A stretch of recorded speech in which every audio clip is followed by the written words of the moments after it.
देवियों, सज्जनों, संत पुरुषों, सत सत नमन। आज मैं आत्म परिचय के 50वें परिच्छेद में आपको ले चलना चाहता हूं और बताना चाहता हूं कि विवाह मंगलकारी कैसे होता है, कैसे होगा। एक बड़ा सुंदर मंत्र है, ओम मंगलम भगवान विष्णु मंगलम गरुणध्वजा मंगलम पुंडरीकाक्ष मंगलाय तनोहरि। ये है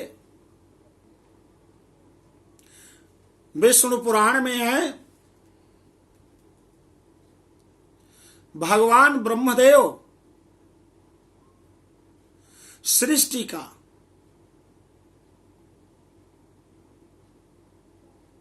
प्रवर्धन करना चाहते हैं, सृष्टि को निर्मित करना चाहते हैं। उन्होंने सबसे पहले सनकादि ऋषियों को, सनक, सनंदन, सनातन, सनत कुमार को जन्म दिया, उत्पन्न किया। उन्होंने कहा मुझे सृष्टि नहीं बढ़ानी है, मैं तो प्रभु के ध्यान में ही रहूंगा। कहा जाओ। नारद जी को, नारद जी ने भी कहा पितामह मुझे भी विवाह आदि नहीं करना है।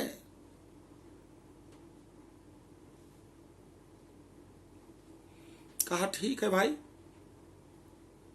तुम भी जाओ। सनक, सनंदन, सनातन, सनत कुमार को क्रोध में उन्होंने कह दिया जाओ, तुम ऐसे 5 साल के हो, ऐसे जीवन पर्यंत तुम रहोगे, आगे बढ़ोगे नहीं। नारद जी को कोई अभिशाप नहीं दिया। इसके बाद मनु और शतरूपा को कहा तुम्हें सृष्टि को बढ़ाना है।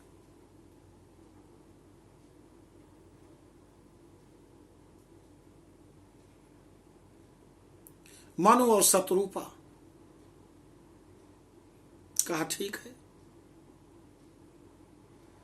लेकिन ऐसे उस समय जब प्रलय हुई थी, तो प्रलय के बाद इतना दुखद वातावरण हुआ था, किसी के अंदर प्रेम की संचार की गति दिखाई नहीं देती थी। क्योंकि जय शंकर प्रसाद ने कहा है कि प्रकृति के यौवन का श्रृंगार करेंगे कभी न बासी फूल, मिलेंगे वे जाकर अति शीघ्र, आह उत्सुक है उनकी धूल।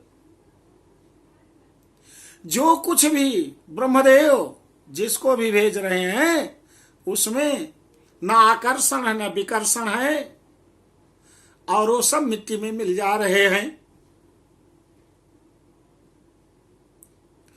इसके लिए फिर उन्होंने एक उपाय किया कि ये जो प्रकृति है इसका सुंदर सौंदर्य बन जाए।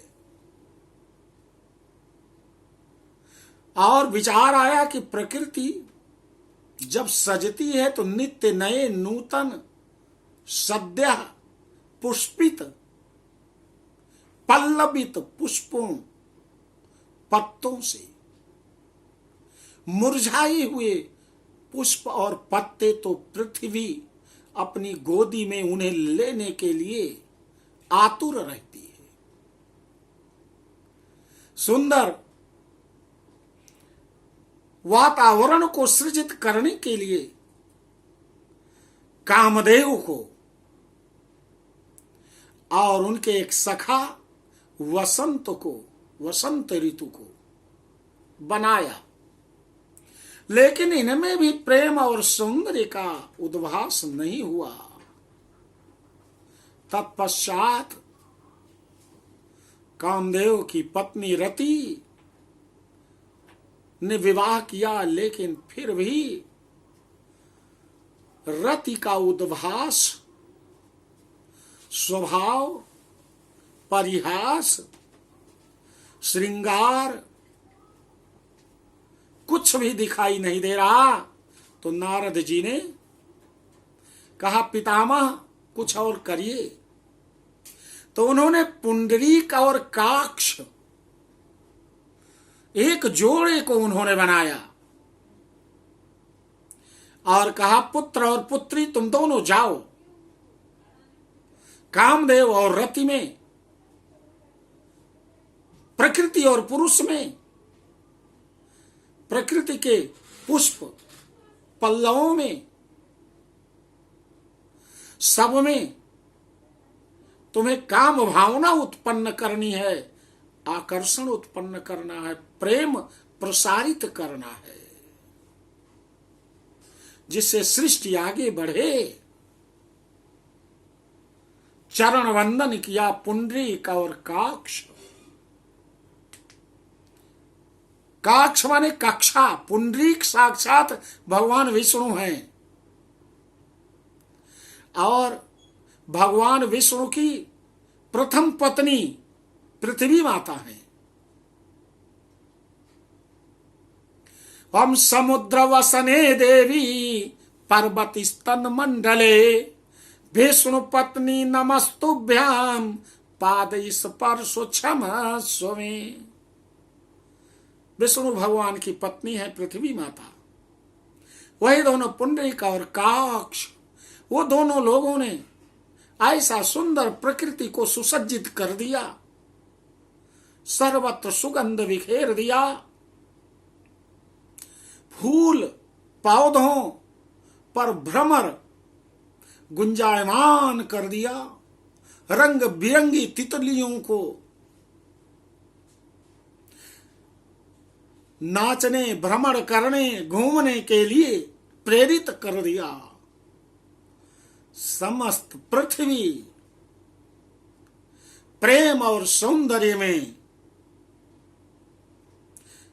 हुस्न और इश्क में पूरी तरह से संलिप्त हो गई।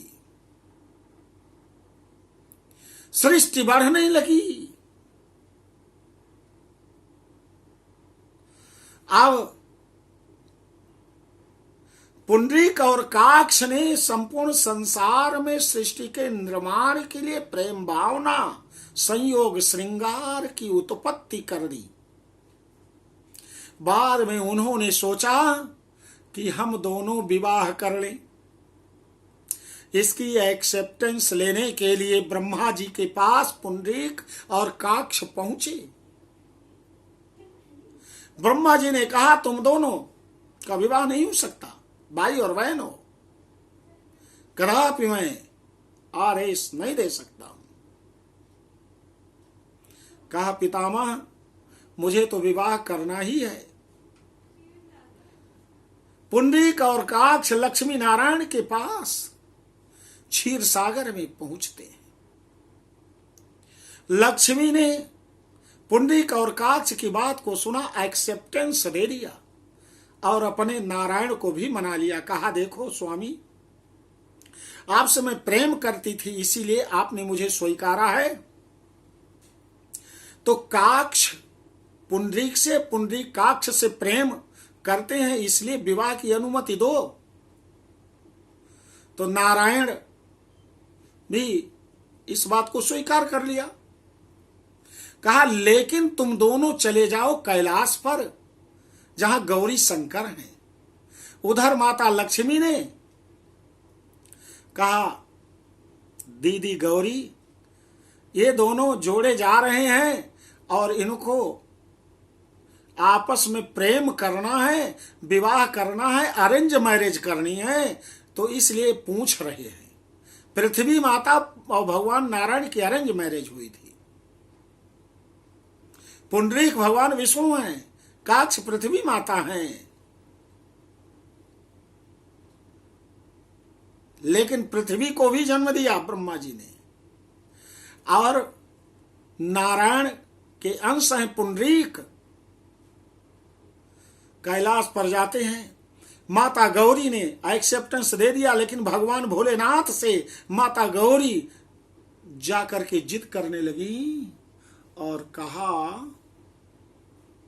प्रभु आप भी स्वीकृति दे दीजिए। बोलो सियावर रामचंद्र की जय। ये परिच्छेद मैंने आपको बताया, जरूर अच्छा लगा होगा और आप इसे शेयर करें, लाइक करें। जिन्होंने सब्सक्राइब नहीं किया है उनसे निवेदन करें कि सब्सक्राइब करो, महाराज जी का वीडियो आपको देखने को मिलता रहेगा। धन्यवाद।